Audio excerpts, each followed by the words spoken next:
I'm done talking about COVID, and I'm done talking about SARS-CoV-2, and I'm done for a very simple reason. For 110 years, we, the people of the world, have been lied to. We're a group of very small number of criminal industrial conspirators decided to subordinate the entirety of the human population for the purpose of their sinister plans to enrich themselves while impoverishing and killing the rest of humanity.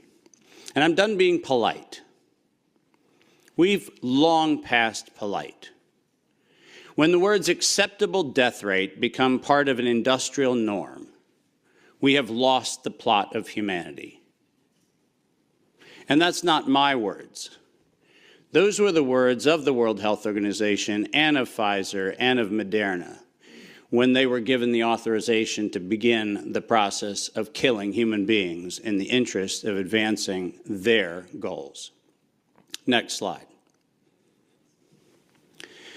And I'm also not going to sugarcoat this. This is a criminal cartel.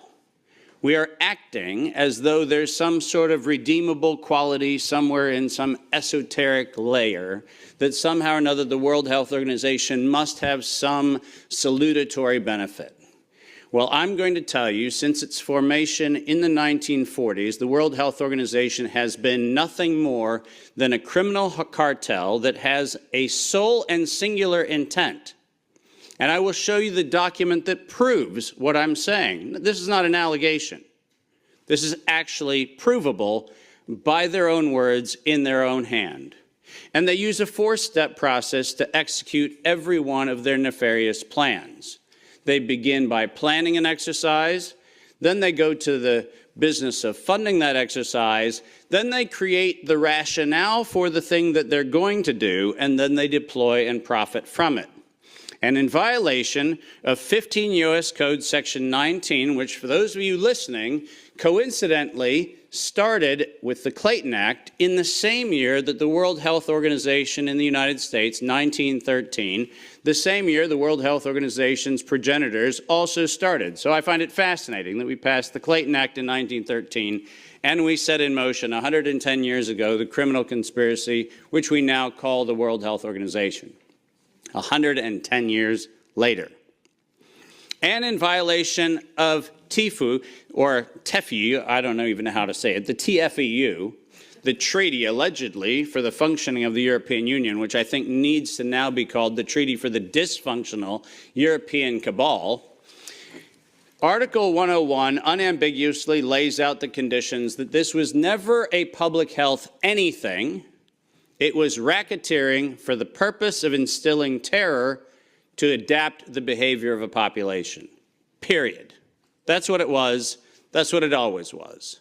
And we can come up with every theoretical argument we want to make about things, but the problem, even with the theory that we had an outbreak of something, is falsifiable for the data from Zurich that shows us that in the year of the death pandemic of the globe, life insurance companies paid $30 billion less in claims. Now, if there's a medical professional or a social professional or anybody else who wants to debate that we could develop a virus cunningly that could find out your bank account, your insurance policy statements, and whether you're paid up on your premiums, that's a big ask. It turns out that the data is unambiguous. We did not have a pandemic. We had genocide, and we need to call it what it is. Next slide. When I say we planned it, let's make sure we understand exactly the not-so-fine print of the fine print. And I want to call your attention first to the right-hand column of the slide. This is the 2011 data that the World Health Organization, the Wellcome Trust, PATH, and the Gates Foundation did on their wonderful worldwide program for a malaria vaccine for children under the age of 6 months of age. And in their clinical trial, it's helpful to point out that they murdered 66 children in the vaccine group and then cunningly used the term control for a control group in which they murdered 28 children. Now, the reason I said murdered and the reason why I use that term is because it's exactly what it was. Because it turns out that this control group was not a saline injection. It was not some sort of innocuous, innocent thing. It was actually a cocktail of other known pathogenic disease-carrying injections. The control group was known to kill people, and the experimental control group was actually theoretically maybe going to kill people. And what we did was we actually went ahead and murdered them all.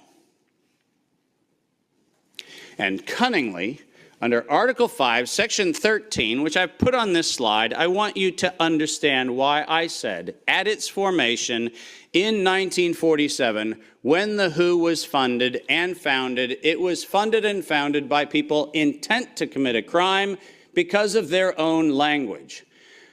Section 13 of Article 5 ends with the following statement: immunity from personal arrest or detention, blah, blah, blah, immunity from legal process of every kind.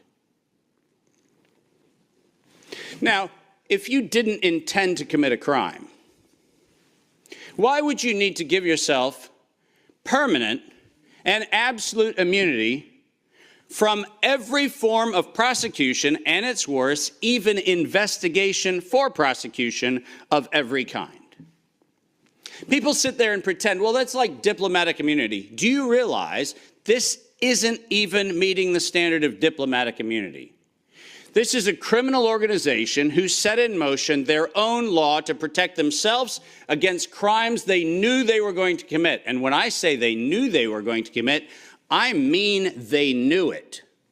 Because their first Director General, none other than Dr. René Sand, who happened to be in the hospitality of the Germans in Dachau in 1940 earlier, in 1947, mysteriously, with the largesse of the Rockefeller Foundation, was nominated to become the first Director General of the WHO. And within 5 short years, René Sand decided to authorize the real purpose of the WHO in writing by then Director General Dr. Brock Chisholm, who advocated for population control as its primary objective. Does that sound like public health to anyone in this room? This is not public health. This is the advancement of the same genocidal program that began with the Carnegie Foundation's funding of the eugenics office at Cold Spring Labs in the United States in 1913 under the philanthropy of Andrew Carnegie. People, stop fooling yourself. We debate the leaves on the tree of what we call this pandemic thing, but we're not going to the root. This was an organized crime, racketeering entity set up to give itself first absolute immunity and then execute its plans to make sure it controls who lives, who dies, and who gets any chance at life. And if you think that I am somehow inflating numbers, let me be unambiguous. Under every treatment of tax provision, if I were to tell you that there is an 88% controlling interest of any organization, you might conclude that that actually aggregates into a controlling interest. And it turns out that if we look at the foundation donations to the World Health Organization, 88% of those come from a single organization, the Gates Foundation. That constitutes a violation of every competitivist law in Europe and every competitivist law in the United States. This is absolutely not only not an independent, charitably funded donation, but more importantly, under the tax laws on both sides of the Atlantic, this constitutes directed donations which specifically are forbidden and do not have any place anywhere in the Charter of the World Health Organization or any of the UN-affiliated organizations. When I say this is a crime, I mean it's a tax crime, a racketeering crime, a money laundering crime, and now the crime of racketeering leading to murder and global terrorism. Next slide. I told you that the second thing after they plan it is they fund it. And why don't we use the criminal's language in their own words, because it's the best way to say it. When they actually planned the release of the use of a biologically modified chimera associated with the model derived from coronavirus, they actually said the following: to sustain the funding base beyond the crisis, we need to increase the public understanding for the needful medical countermeasures, such as a pan-influenza or pan-coronavirus vaccine. Now, let me pause for just one moment and remind you that the crisis that they were speaking of was a crisis of diminishing funding. There was no health crisis. This was a crisis of their coffers were starting to run dry. That's the crisis. And let's read on. A key driver is the media, and the economics will follow the hype. We need to use that hype to our advantage to get to the real issues. Investors will respond if they see profit at the end of the process. That is officially the statement made by the conspiratorial cabal that by that time was the decade of vaccines put in motion in 2011 by the Global Preparedness Monitoring Board of the World Health Organization, and it was the funding base for Peter Daszak's partnership with the chimeric production of pathogens both in North Carolina and in Wuhan. So don't tell me that we have to do an investigation into where this came from. The criminals have admitted to it in their own words. Next slide. And now we get the fun one that no one in Congress is willing to address, which is the elephant in the room. On October the 21st, 2014, despite the multiple conversations between Senator Rand Paul and Anthony Fauci, where we've been told that Rand Paul has done everything he can to put Fauci on the ropes, he has had in his possession the letter that you see on the left. And it is the letter, conveniently on NIAID letterhead, sent to the University of North Carolina, Chapel Hill, which unambiguously states that during the gain-of-function moratorium, which, by the way, if we use the word moratorium, feels like that means you're supposed to stop. Why don't we go ahead and look at two pieces of this letter? First, the second bullet under Project One, which, by the way, was not part of the original grant. This was to look at the novel functions of the virus pathogenesis in vivo. You know what that means? In living systems. The grant was supposed to be clinical simulations and models, but this grant was modified with this letter to say we were going to authorize gain-of-function research during the moratorium in living systems. And then we love the last paragraph of this letter, which conveniently says, as your grant is currently funded, this pause is voluntary. How many times have you met a voluntary moratorium?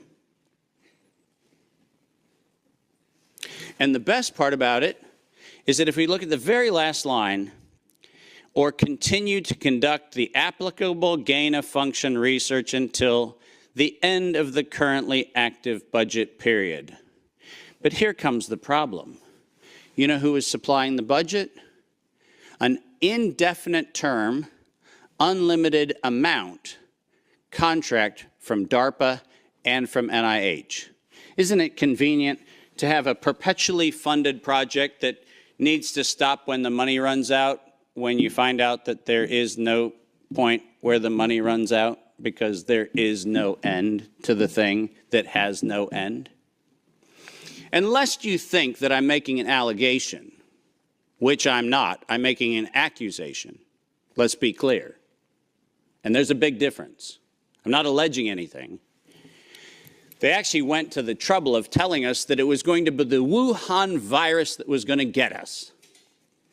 As you see on the right-hand side of the screen, published in 2016, March 14th of 2016, the SARS-like Wuhan Institute of Virology Virus 1, and I quote, is poised for human emergence.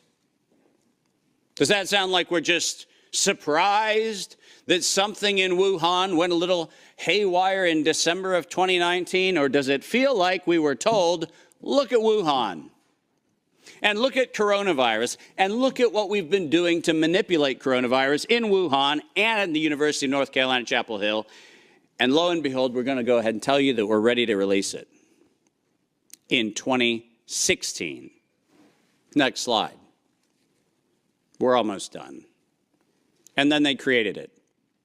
Now, all of you know that I am criticized globally for my use of the term biological warfare. I do that because I am credentialed to do that. I happen to be, for the United States government, in the early part of the 2000s and the latter part of the 90s, a person who was sent around the world to look at the proliferation of biological and chemical weapons. I'm acutely familiar with the definition of what a biological warfare agent is in the 18 U.S. Code, the criminal code of violations of biological and chemical weapons. And so my assessment is, in fact, professional and right. And the reason for that is I'm the one credentialed to make that determination for the United States government for many years. That's why I say it. But let's pretend for the moment that I'm just a nut job. Maybe I don't know what I'm talking about. So why don't we look at what the criminals said themselves, shall we? In 2005, at a conference sponsored by DARPA and the MITRE Corporation, Ralph Baric, the architect of the lethal strand that has been injected into millions and billions of people's arms, that Ralph Baric was sponsored to present the following, and let's go ahead and use his words, presentation: synthetic coronaviruses, biohacking, bio-warfare enabling technologies. Does that sound like a public health distribution program? Does that sound like something that is accidentally misinterpreted to mean something else?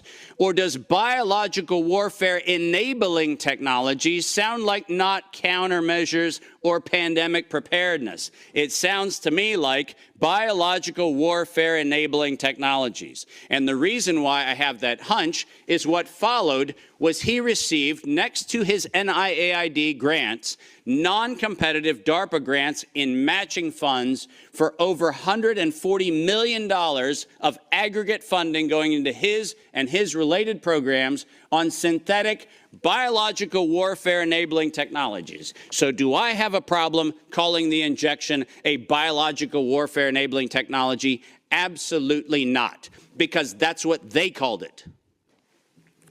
And we know that they knew they called it that on September 18th, 2019. Because on September 18th, 2019, the racketeering, co-conspiring cabal of interlocking directorates, also known as the World Health Organization, said that they were going to conduct an experience for the world that was going to be a rapidly spreading pandemic due to a lethal respiratory pathogen. The lethality in that statement is the problem. They didn't say we're going to maybe get a little bit of sniffles going around. They said we were going to actually have the promulgation of a deadly agent. And the stated reason, in September 2020, the progress indicator is that the world would accept a universal vaccine. Not, we'll look at other options of treatment. Not, we'll have a look at what might be early intervention, as Dr. McCullough has so clearly advocated for in many, many, many instances. Not that. We stated on September 18th, 2019, we were intending to kill. And we were intending to kill to create the fear that would drive people to accept something that without coercion, no one would have accepted. And that's published by the criminal racketeers. Next slide, and there's only 2 to go if you're following. Deploy and profit from it. We were told investors will respond if they see profit at the end of the process, and lo and behold, guess what they saw? Profit at the end of the process. 2022, $100 billion for Pfizer of public funds. Moderna, after lying to the Congress in October of 2020 when they were asked to actually verify whether NIAID was promoting an injection that would enrich NIAID, where Anthony Fauci and the entire team at NIH said that they had no financial interest in their recommendation, they receive a back payment royalty of $400 million for the first payment of the royalty. $400 million, more than any Institute of Health has ever received in a single payment for a single invention in the history of American medical research. And lo and behold, what do we receive after that? A request from the World Health Organization to expand its budget by 11% to make sure that the people who profited from it donate to it. And guess what they just did? They laundered the money right back. That's what they did. Next, and now you get the final slide. This is not a public health crime. This is actually not a constitutional crime. This is a criminal act done by a criminal institution established to enable criminal behavior since its foundation in 1947. That is what this is. And we should not be debating the merits of democracy or liberty or anything else, as irrational as that would be if we stood at a bank robbery and debated the merits of printing dollar bills. The problem is not the dollar bills, it's the bank robber.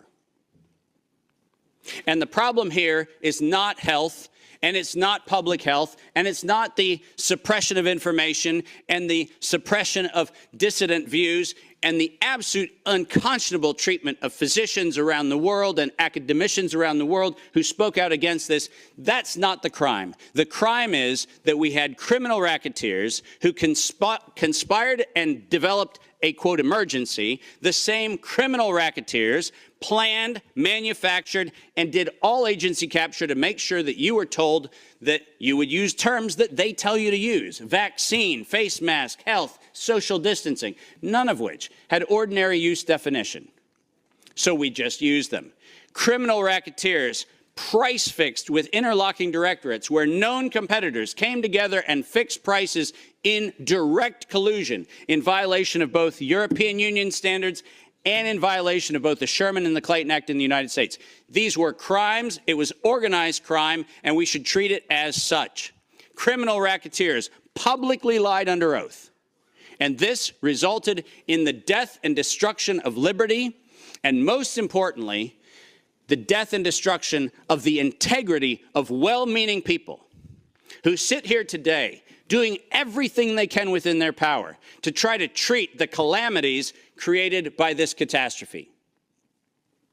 I will not for a moment denigrate the multiple contributions of amazing academic and medical professionals who've tried desperately to step into the gap